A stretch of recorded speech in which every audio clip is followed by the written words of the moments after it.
Hi, I'm Leanne, and this is my review of the LG stackable washer dryer unit.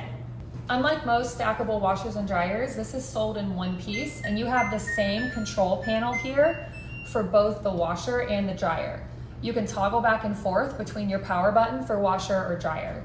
It also has some memory, so as you swipe through the different settings, it's going to remember what you did in what order. So for example, a normal wash is what's most used, and then bedding is the most commonly used setting.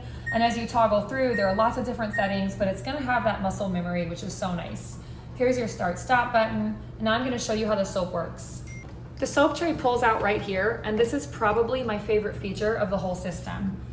To unlock, you pull up here, and then you fill it with soap. Enough soap goes into this dispenser to last for about a week.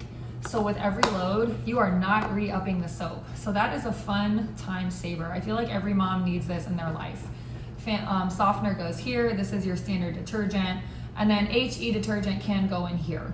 But then to close it, you're just gonna push back in. Here's a quick look at the interior of the dryer. You have a standard pull-up lint there that obviously you need to change it. Then you're just gonna press and close. And for the washer on the bottom, as you can see, like most stackables, there's no agitator, so you can fit a lot of items in here at one time. I also love the slate gray color of this set. You can see that I have two here side by side, which makes laundry extremely efficient. But overall, this is a top quality item. We've always liked LG brands, and this is a washer dryer unit that I definitely recommend.